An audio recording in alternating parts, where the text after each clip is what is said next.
मामी बहुत ही खूबसूरत लग रही हैं, लेकिन मुझे कुछ समझ नहीं आ रहा है कि कैसे मामी से वह के लिए कहूं। मामी से बोलने में मुझे थोड़ा डर लगने लगता है, क्योंकि आज तक मैंने मामी से वो बातें करते नहीं सुना है। मामी मेरी लखनऊ में रहती हैं और उनसे मैं कम से कम 80 किलोमीटर दूर रहता हूं। मेरे बुआ के बेटे का मुंडन था तो मैं उनके यहाँ गया था। वहां पर मेरी मामी भी आई हुई थी। पहले तो नहीं पहचान पाता हूं कि कौन है, क्योंकि मामी अपना चेहरा ढके हुए थी। अचानक से मामी ने मुझे पीछे से पकड़ लिया। मैं एकदम से डर गया कि कौन है। वो मुझसे पूछने लगी कि बताओ गौरव, मैं कौन हूं। मैं उनको नहीं जान पाया और फिर उन्होंने अपना चेहरा दिखाया। मामी मुझसे मजाक करने लगी और फिर सब लोग बातें करने लगे। मामी ने मुझसे कहा, तुम्हारे मामा कल चले जाएंगे। उनकी कंपनी से फोन आया या और कल बुलाया है। तुम्हारे मामा कल चले जाएंगे, इसलिए तुम मुझे मेरे घर छोड़ने चलना और इसी बहाने घूम भी आओगे। मेरे पास भी कोई काम नहीं था, इसलिए मैंने हाँ बोल दिया। कल मुंडन था और एक दिन पहले ही सब लोग आ गए थे। सब लोगों को एक साथ देखकर बहुत ही अच्छा लग रहा था। मामी मेरी तरफ बार बार देखे जा रही थी। सब लोग अपने अपने काम में व्यस्त थे। मैं भी थोड़ा थोड़ा काम कर रहा था, लेकिन जब भी मैं मामी के पास से निकलता तो मामी मुझे देखकर जरूर मुस्कुराती। उस दिन शाम को सब लोग खाना खाकर सोने लगे। मैं मामी के पास लेटा था। सब लोग एक ही कमरे में लेटे थे। मामी मुझे जबरदस्ती अपने पास लिटा लेती। उसके बाद सब लोग बातें करते रहे और कितने समय सो गए पता ही नहीं चला। अगले दिन सुबह जब मेरी नींद खुली तो देखा कि कमरे में केवल मैं ही लेता हूं और सब जग गए हैं। मैंने टाइम देखा तो 9 बज रहा था और मुंडन की सारी तैयारियां हो चुकी थीं। मैं मामी के पास गया और बोला, मामी, जब आप जगी थी तो मुझे भी उठा देती हूं। मामी बोली, राघव, मैंने सोचा कि तुम ज्यादा थके होंगे, इसलिए मैंने नहीं जगाया। उसके बाद सब लोग मुंडन के लिए निकल लिए। ये सारा काम होने के बाद मामी ने कहा, कल जल्दी यहां से चलना है क्योंकि काफी दूर जाना है।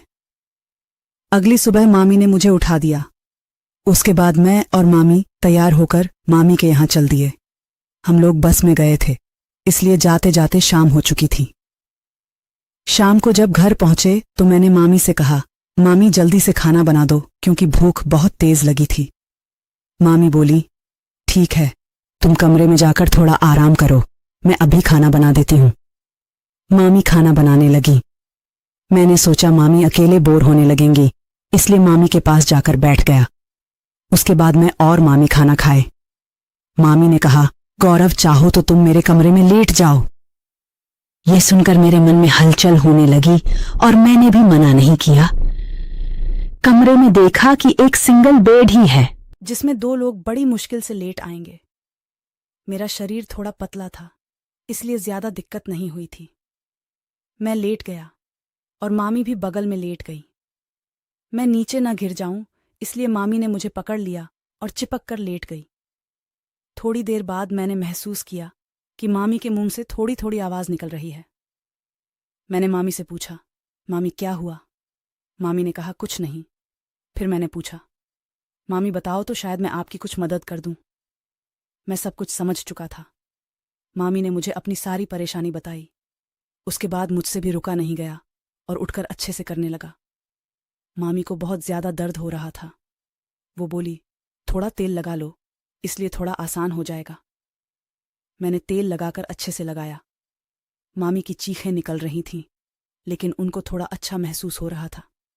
दोस्तों, अगर आप लोग अभी तक चैनल को सब्सक्राइब नहीं किया है तो जल्दी से कर लो, ताकि आगे आने वाली इसी तरह की रोमांचक कहानी सुनकर खुद को एंटरटेनमेंट कर सकते हैं।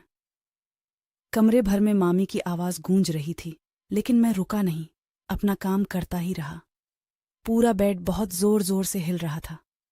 ऐसा लग रहा था कि बेड टूट न जाए, क्योंकि मामी इधर उधर हो रही थी और मुझे रोकने की कोशिश भी कर रही थी।